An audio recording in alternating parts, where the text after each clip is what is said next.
The mockery begins. The council chamber of the Predator Empire was filled with cold laughter. The air was heavy with the smell of smoke, fire, and iron. Dozens of towering warriors stood side by side, their sharp armor gleaming, their tusks reflecting the glow of the burning braziers. In the center, a small figure trembled on the stone floor. A child of the predators, born weak and fragile, its chest was thin, its arms too small, its body shaking like a leaf in the storm. The mighty predators who surrounded it were disgusted. They leaned forward from their thrones and high seats, their voices booming through the chamber. "This is no warrior," one barked. "This is no heir of the predators," another growled. "It should have never been born." The crowd roared with cruel laughter. Some clapped their heavy claws together, some spat on the ground. The sound of their voices echoed like thunder. To them, weakness was not a challenge. It was shame. The predators believed strength was the only value worth keeping. And this child, born too small, too weak, was an insult to their proud name. The child's eyes flickered with fear. Its gaze lowering to the cracked floor, it did not cry. For even crying was forbidden among predators. But its hands trembled and its breath was shallow. Every step it tried to take ended with a stumble. And again the laughter returned louder than before. The child had no name, for it had not yet proven itself. And in that chamber it was clear to all that it never would. Among the shadows, standing quietly behind a row of guards, were humans. They were not many, only a handful of representatives sent by Earth to maintain uneasy peace with the Predator Empire. Their uniforms were simple, their weapons left outside the hall. They watched with silent faces as the Predator Council mocked the small child. But in their silence burned a different fire. They did not laugh. They did not cheer. Instead, their eyes carried something the predators did not understand. It was pity, curiosity, and something even stronger, compassion. One human leaned slightly closer to another, whispering under his breath, "They are laughing at a child." His voice was filled with disgust. The other replied softly, "This is their way. Weakness has no place in their world." Yet his fists were clenched, his jaw tight. The humans were trained diplomats. They were told not to interfere, but what they saw pulled at their hearts in a way they could not ignore. The predator leader, a massive warlord with scarred skin and burning yellow eyes, raised his claw for silence. The chamber stilled at once. His voice boomed, "This thing will never be a predator. It is weak, fragile, and useless. We will not waste food nor time on such a disgrace. It will be cast out." A heavy roar of approval followed. Warriors pounded their weapons against the ground. The walls of the chamber trembled with their cheers. The decision was final. The child would be abandoned, left to die outside the walls where the wastes consumed the unworthy. To the predators, this was justice. To the humans, it was cruelty. The child looked up one last time. Its small, trembling eyes met the gaze of the humans in the shadows. For a moment, silence fell between them. The child's lips parted, but no words came. And yet, in that fragile stare, a plea was spoken. A plea that only the humans could feel. The predators laughed again. Pushing the child toward the exit, guards grabbed its thin arms, dragging it across the floor like a broken doll. Its claws scraped against the stone, leaving faint marks. The crowd threw insults. "Weakling. Shame. Not one of us."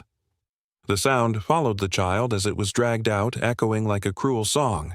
The humans stood still, but their hearts raced. One of them, a young officer, whispered again, "If we leave it, it will die." His superior did not answer at once, but his eyes never left the child. At last he spoke. "Perhaps weakness is not what they think it is.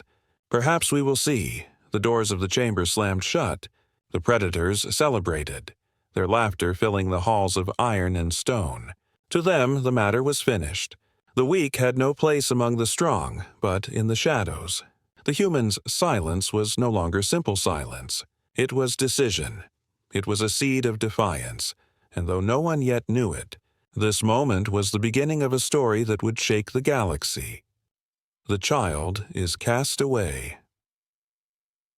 The night sky above the Predator homeworld was a canvas of fire and shadows. The twin moons hung low, their pale light spreading across the endless wastelands of black stone and red dust. Outside the fortified city walls, beyond the guarded gates, stretched the lands where no one dared to wander. It was here, beneath the cold stars, that the weak child of the predator bloodline was cast out. The great iron gates slammed shut behind it with a sound that echoed like thunder. Sealing its fate, the council had spoken, and to them the matter was over. Yet for the child it was only the beginning of a cruel exile. The ground was sharp beneath its bare feet, jagged stone tearing at the skin. The wind carried the scent of ash. Dry and bitter, the child stumbled forward, half pushed by the guards who had dragged it from the chamber. They shoved it into the dust, spitting one last insult before turning their backs. "The wastes will finish what you cannot endure," one snarled. Then, with cruel laughter, they vanished into the safety of the city, leaving the frail figure alone in the darkness. Silence surrounded the child, but it was not peaceful silence. It was the silence of death, of empty land where no living thing dared remain for long. The predators had chosen this place well, for here the weak perished quickly, alone, trembling and hungry. The child curled its arms around its thin frame, trying to shield itself from the cutting wind. Its stomach twisted with hunger. Its chest burned with fear. It wanted to scream, but no voice came. In its heart it already believed the council's words, that it was weak, unworthy, doomed to die forgotten in the shadows. But the story did not end there, for beyond the walls, hidden in the black ridges of stone, eyes were watching.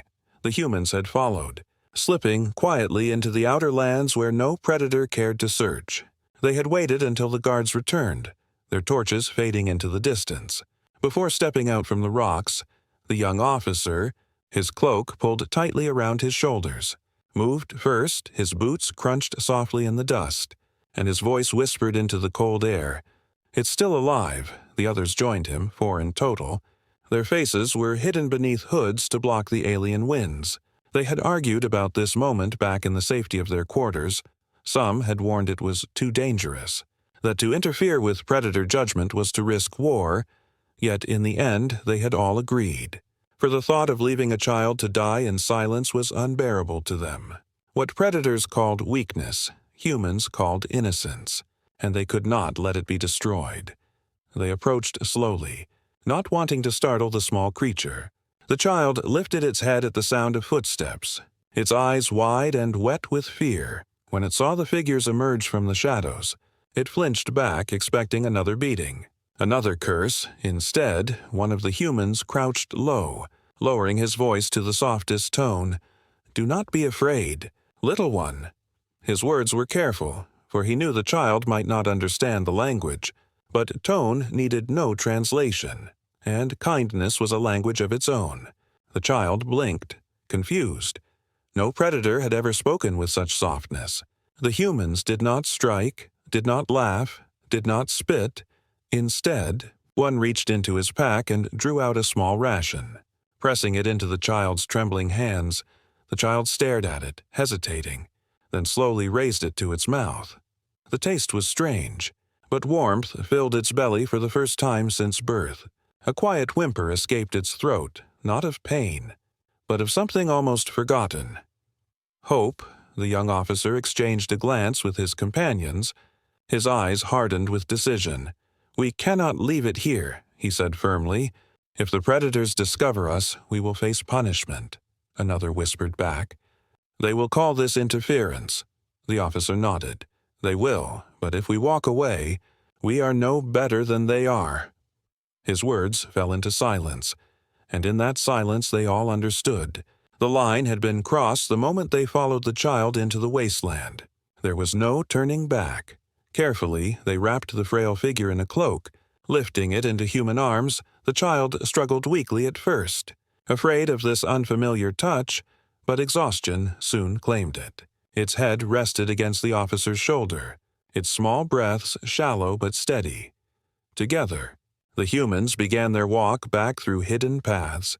Avoiding the eyes of predator guards, the night stretched long and dangerous, every sound in the dark threatening discovery. Yet they pressed on, driven by something greater than fear. By the time the first light of dawn touched the horizon, the group had reached their concealed outpost on the edge of the predator city. It was no grand fortress, only a cluster of hidden rooms carved into stone, but it was enough. Here the humans laid the child on a narrow bed. Covering it with warm fabric for the first time, the predator child slept not on the cold ground, but in a place of safety. The humans stood over it in silence, their minds heavy with what they had done. One of them whispered almost to himself, "The council thinks this one is finished." His voice carried a strange weight. "But I believe they are wrong. Weakness is not the end. It can be shaped. It can be turned into something greater." His words hung in the air like prophecy, for though none of them could see the future, each of them felt deep inside that this act of defiance was the spark of something that would one day change the galaxy itself. The first lessons. The hidden outpost on the edge of the predator city became the child's new world. Its walls were made of rough stone. The air was damp and the lights were dim. Yet, compared to the cruel wastelands outside, it was a sanctuary. The humans worked quietly, keeping their movements cautious, for every sound might carry, and discovery would mean death for both them and the child they had taken in. Still, within those secret walls, something unexpected began to unfold. At first, the child resisted them. Every movement of the humans felt strange. Every gesture of kindness made it suspicious. It had only known cruelty, mockery, and rejection. When they offered food, it hesitated, sniffing like a cornered animal before daring to eat. When they tried to bathe its wounds, it fought weakly, thinking every touch was another blow. Yet the humans did not respond with anger. They did not strike back. They only spoke in low voices, calm and patient, repeating words the child did not yet understand but slowly began to feel. The young officer, who had been the first to argue for saving it, took the lead in teaching. He sat with the child each night, showing it small things. He held a stone and taught the word for it, then pointed to water and spoke again. At first, the child stared with confusion, its head tilting like a lost creature. But repetition was a powerful tool, and soon the child began to mimic. Its voice was cracked and thin, yet each word it learned lit a spark of pride in its dark eyes. The predators had called it worthless, yet here, in the quiet of the human outpost, it was learning to name the world around it, but words were only the beginning. The humans knew that if the child was to survive, it needed more than language. It needed strength, not the brutal kind demanded by predators, but a deeper resilience.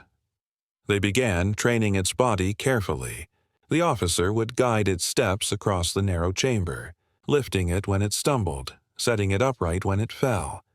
At first, the child collapsed after only a few steps, its legs too thin, its breath too weak, yet every time, the humans urged it on. Again, they said softly, "Try again." The child's body was frail, but its spirit, though crushed, was not yet broken. Night after night, it pushed itself a little further. Its feet grew steadier, its falls less frequent, and its breaths less shallow. Where once it had curled into itself in fear, now it began to straighten its back, to meet the eyes of the humans with something new, trust. The transformation was slow, but it was undeniable, and with each step forward, the bond between the humans and the abandoned predator grew stronger. There were moments, however, when the child's fear returned. In the quiet hours of night, it would sometimes wake screaming, claws scratching at the stone walls as though predators still mocked it in dreams. The humans would rush to its side, soothing it with soft words, holding it until its trembling stopped. These moments reminded them how deep the wounds of rejection ran, and how fragile this small creature truly was, but they also reminded the humans why they had chosen to defy the council. For every nightmare faced, every tear shed, was proof that the child was alive and worth saving. As weeks turned into months, the lessons grew harder. The humans introduced small exercises, balancing stones on its arms to build strength, teaching it to climb short ledges, guiding it through patterns of movement designed not just to toughen its body but to sharpen its mind. They taught patience, showing it that rushing led to failure. While steady effort led to victory, they taught cooperation, making it work with them to complete simple tasks, passing objects back and forth, teaching trust through action. What surprised the humans most was how quickly the child absorbed these lessons. Though born frail, its mind was sharp. Its eyes followed every gesture, its ears caught every word. It began to imitate not only the exercises but the very mannerisms of the humans, standing with their posture, copying their movements, even its laughter. Faint and uncertain at first, began to sound like theirs. It was no longer only predator. It was becoming something else, something shaped by both blood and bond. Yet danger was never far away. Rumors whispered through the predator city. Guards spoke of strange movements near the wastelands. Some claimed they had seen human silhouettes where none should be. The council began to grow suspicious, for though they believed the weakling was gone, a shadow of doubt gnawed at them. They had not seen its body, and in predator culture, doubt was dangerous. One night, as the humans trained the child in secret, the young officer glanced toward the door, his voice low and sharp. "We must be careful. They will not stay blind forever." Still, despite the looming threat, they continued, for they believed that the risk was worth the reward.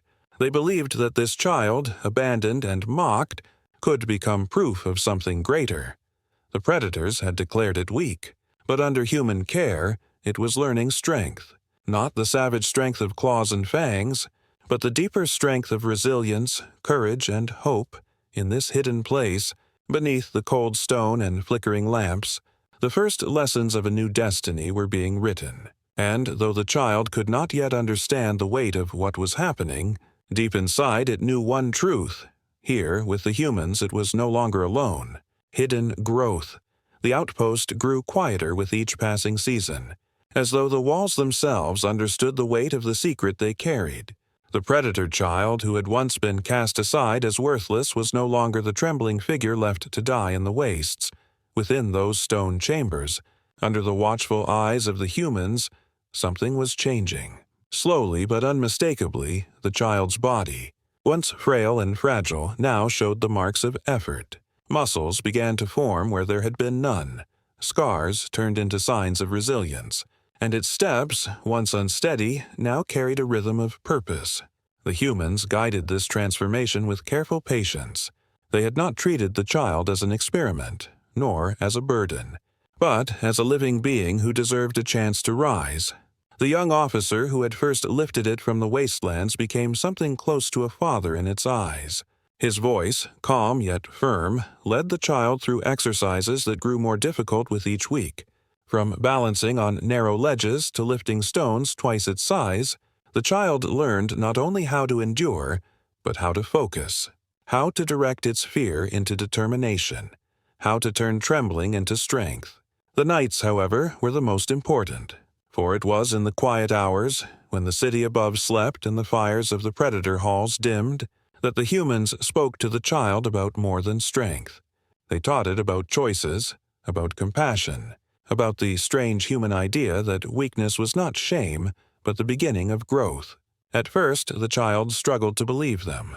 Its world had always told it that only the strong survived. Yet the humans showed examples in themselves. They were smaller than predators, weaker in raw strength, yet they survived in the galaxy because they learned, because they worked together, because they valued more than just the sharpness of a claw or the weight of a weapon. Slowly, these lessons sank into the child's heart. It began to see strength not only in its growing body, but in patience, in endurance, in kindness. The humans told stories of Earth, of how their ancestors had struggled against storms, beasts, and endless wars, and yet survived. Each story lit a spark inside the child. It was as if the weakness it had been cursed for was being reshaped into something no predator had ever valued, but which the humans understood well. The strength to rise again, even after falling. Still, danger pressed closer with every day. Rumors whispered through the predator city like fire through dry grass. Warriors spoke of human patrols seen in places they had no reason to be. Council members muttered in suspicion, asking why the humans spent so much time hidden away. It was not long before the question returned. the weakling, the disgrace, the child that had been cast into the wastelands. Why had no one found its bones? Why had no scavenger dragged its remains to the gates? The doubt unsettled them, for predators despised mysteries, and the absence of death was a mystery too great to ignore. The humans felt the pressure mounting. They began to train in silence, whispering instead of speaking, watching every shadow at the door. They changed the child's exercises, making them quieter, teaching it how to move without sound, how to step lightly, how to use the darkness not as a prison but as an ally. These lessons were born not from hope alone, but from necessity, for the predators were hunters by nature, and the humans knew it was only a matter of time before their secret was discovered. The child itself sensed the danger, though it did not always understand. It noticed the tense looks exchanged between its human guardians, the way they paused at sudden noises, the way they kept weapons closer now than before. It began to listen more carefully, to copy not just their movements but their caution. The humans taught it to hold its breath in silence, to hide its presence even in plain sight. In these quiet drills, the child discovered a new kind of strength, not the loud, brutal kind the predators celebrated, but the silent, waiting strength of patience. As the seasons shifted, the child's growth became undeniable. Its frame lengthened, its claws grew sharper.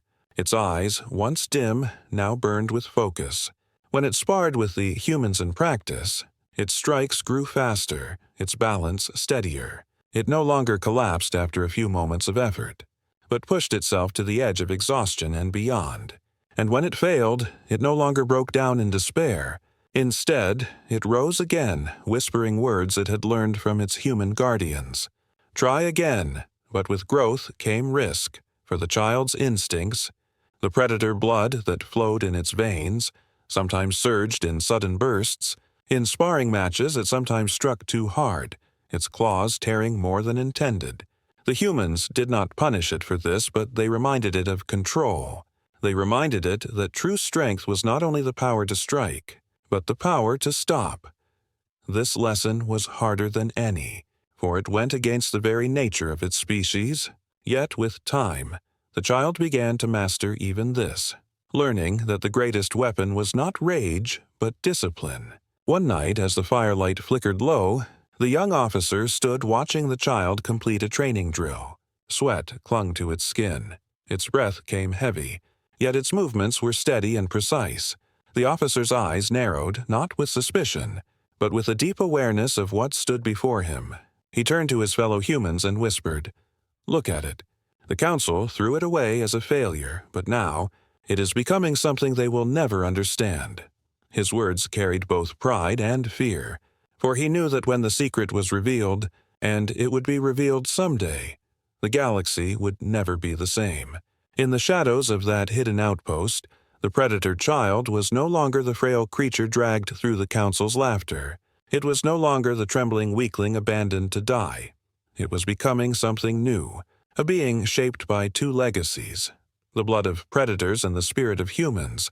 And though it was still young, still learning, its every breath carried the promise of a destiny that would one day shatter the silence of the galaxy. Discovery and betrayal. The fragile piece of the hidden outpost was never meant to last forever. For years, the humans had walked carefully in the shadows, keeping the predator child hidden while it grew in strength and spirit.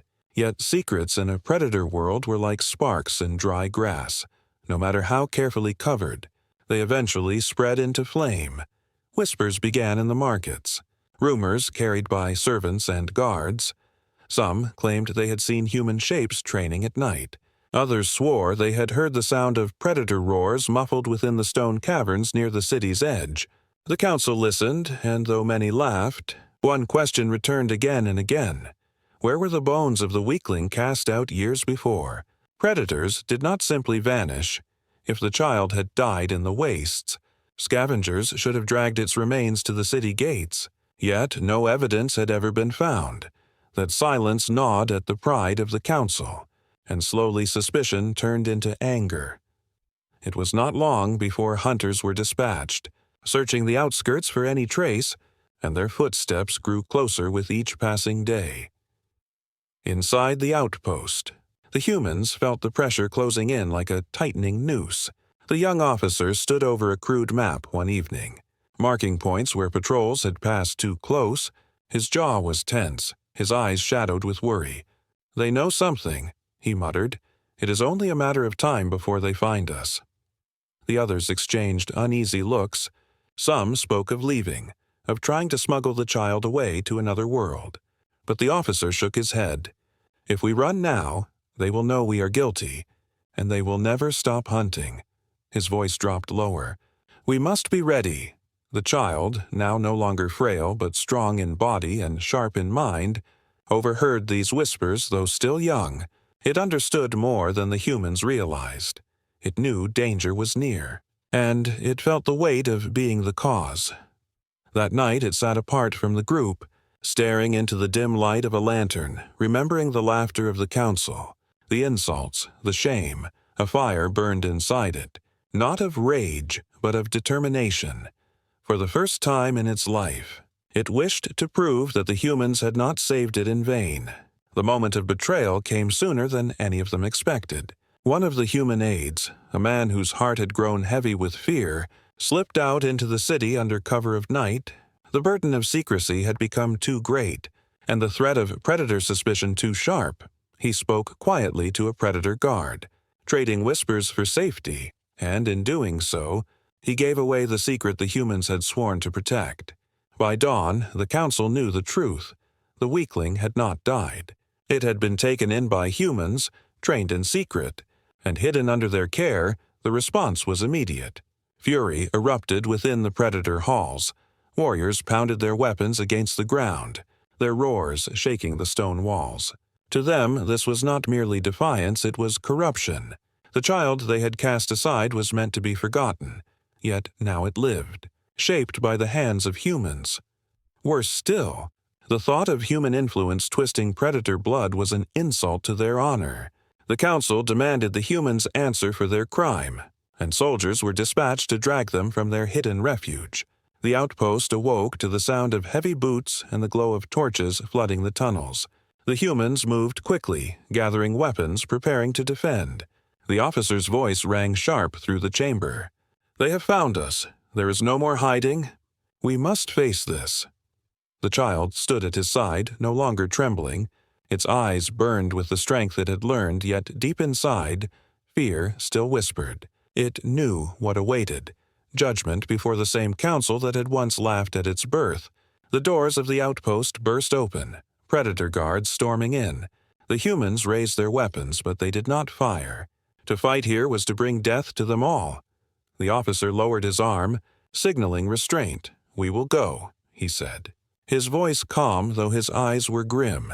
They were dragged in chains through the city, the predator child among them. Crowds gathered, their laughter echoing like it had years ago. Yet this time the child did not look down.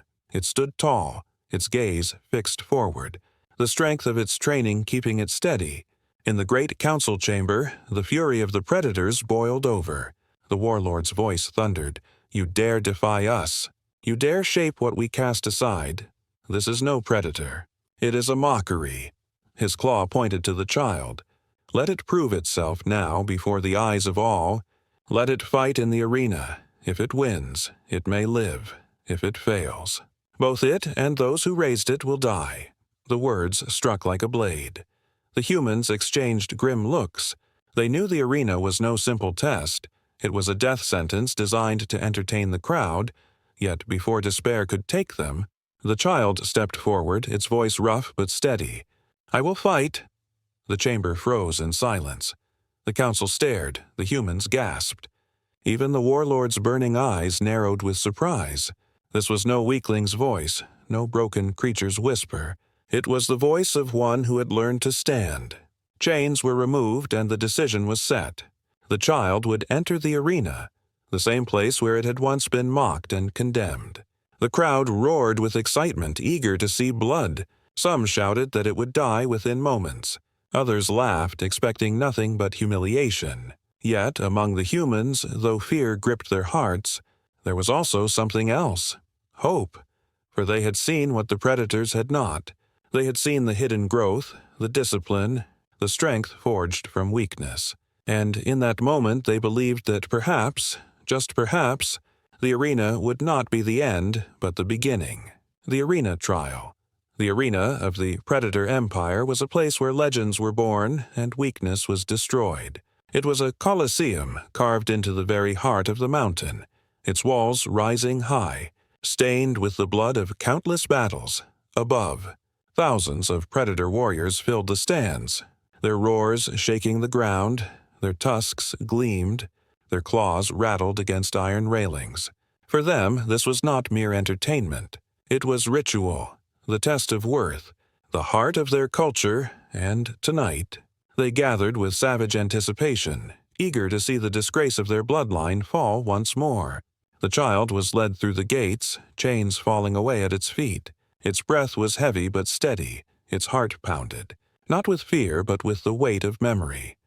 It remembered standing in this same place years ago, mocked, shamed, and dragged into the wastes.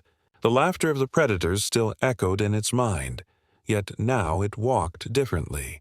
Its back straight, its eyes sharp, its steps steady, each movement carried the training of the humans. Discipline instead of chaos, focus instead of panic. The warlord's voice thundered across the arena, his words booming like rolling fire. Here stands the weakling you cast out, the disgrace you laughed at. Tonight it will face the trial of survival. If it lives, it may claim worth. If it dies, its shame dies with it. The crowd erupted in wild cheers. Their voices rose like a storm, filling the night with thunder. To them, the outcome was certain. The weak could never become strong. From the far gate, the challenger emerged. A predator champion clad in heavy armor, its claws sharpened like blades, its eyes burning with cruelty. It towered over the child, its body a wall of muscle and rage. The crowd cheered its name, pounding the air with fists and weapons, confident the battle would be over within moments. The champion sneered, its voice dripping with contempt. "I will finish what the wastes failed to do."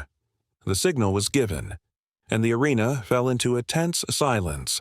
Then, with a roar, the champion charged, dust and stone exploding beneath its feet. The child did not run, it did not scream. Instead, it remembered the lessons of the humans. It remembered the calm voice of the officer whispering in the dim light.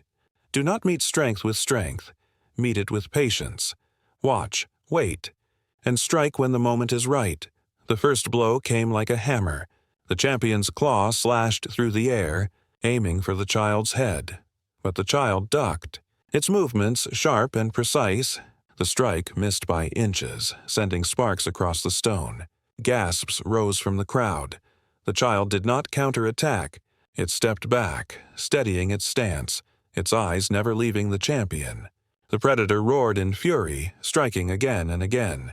But the child moved with quiet grace, sidestepping, ducking, rolling across the dust. Its body carried scars of weakness, yet every scar had been turned into a lesson. Every stumble had become balance. Every failure had become control. The humans watching from the guarded seats clenched their fists in silence, their eyes locked on the figure they had raised, knowing this was the moment everything had been leading to.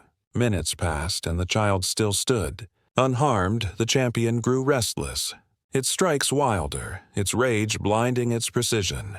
The humans had taught the child this truth.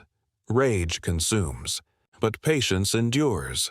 And so the child waited, watching, feeling the rhythm of the champion's fury, until the moment came.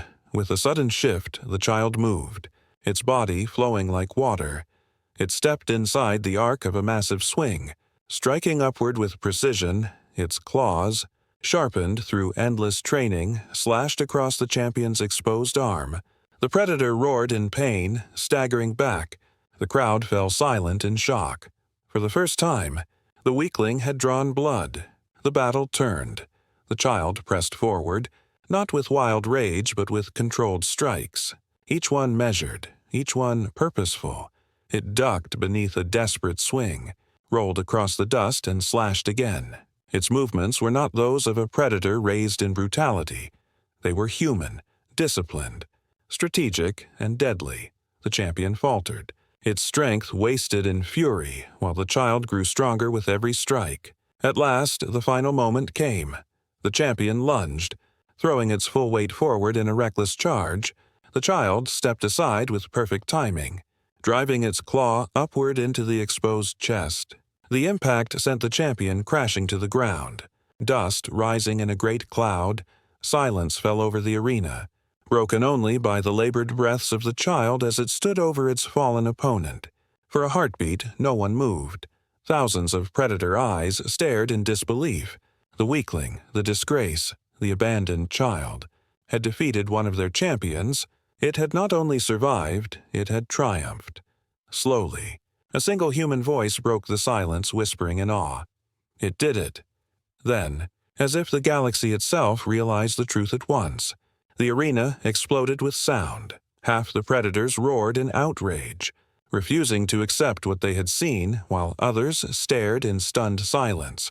Unable to deny the proof before them, the warlord rose from his throne, his burning eyes fixed on the child for the first time. There was no mockery in his voice, only cold fury. "This is not possible," he growled. Yet deep inside, even he knew it was real. The weakling had become strong, not by predator law, but by human teaching. The council could not erase what the entire empire had now witnessed. The child stood tall in the dust, chest heaving, its eyes turned, not to the warlord, but to the humans in the stands. Its voice, steady and strong, carried across the arena. "You called me weak, but they," it pointed toward the humans, "taught me strength."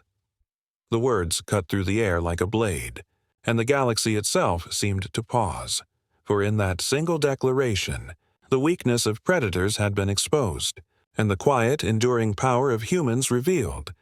Strength redefined, the dust of the arena still hung in the air, drifting slowly under the pale light of the moons. The fallen champion lay broken on the ground, its blood seeping into the cracks of stone, while the child, once abandoned and mocked, stood above it with steady breath and unshaken eyes.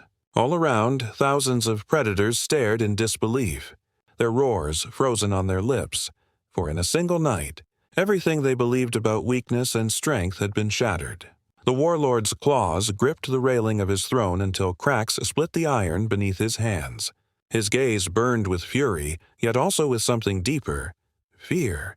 He had thought this trial would end in blood and shame, a public confirmation of predator pride. Instead, it had become a mirror reflecting their arrogance, and in that reflection, they saw something they could not deny. The weakling they had cast aside had returned not as prey, but as a victor.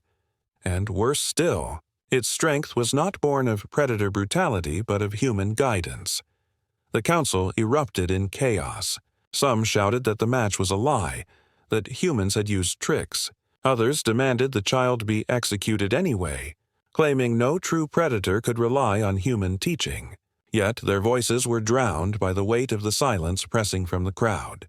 The warriors in the stands, though raised on a culture of cruelty, had seen the truth with their own eyes. They could not erase the image of the frail child standing tall. They could not deny that for the first time, weakness had become strength. The humans stood together in the guarded section of the arena. Their hearts pounded, their hands clenched in quiet triumph. They had risked everything, defied the council, betrayed predator law, and now their defiance had been proven right. The officer who had first lifted the child from the wastes felt tears sting his eyes, for he saw not only survival, but vindication.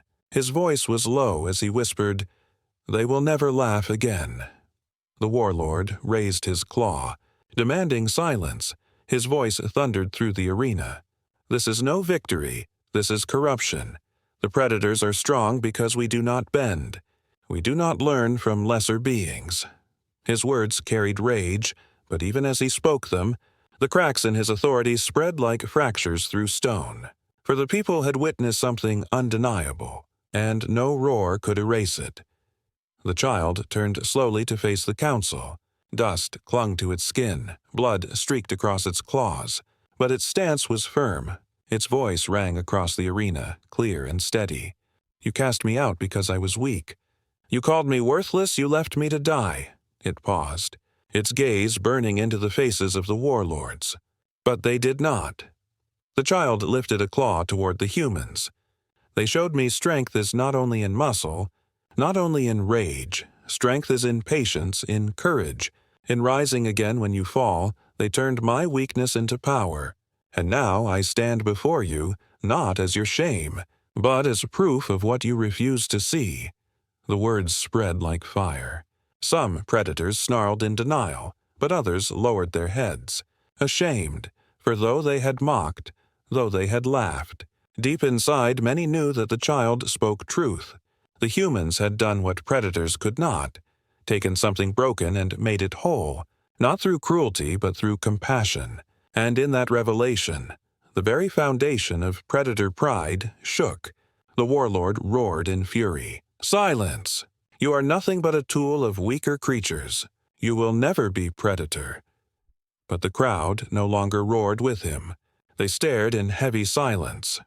Some looked at the humans with new eyes, no longer seeing frail diplomats but dangerous beings who could shape destinies. If humans could take a weak predator and turn it into a champion, what else could they do? What power did they truly hold in their fragile hands? The humans did not gloat. They did not raise their voices in triumph. Instead, they stood quietly, letting the moment belong to the child. For this was not only a victory in combat, it was a victory of ideals.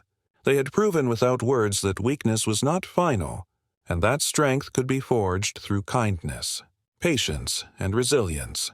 In their silence, they allowed the galaxy itself to draw its own conclusion. The child, breathing deeply, raised its head to the stars above.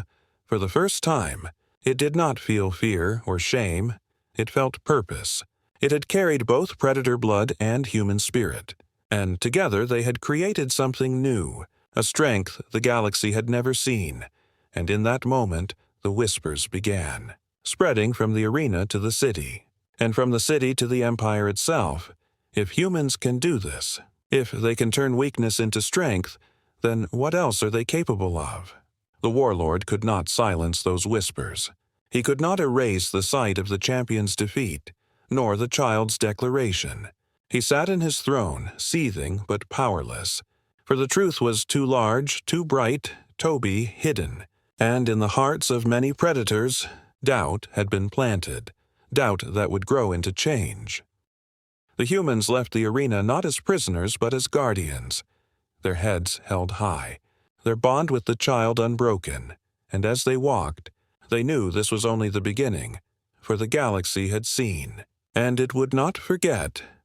That night, under the pale twin moons, the child sat beside the humans in silence.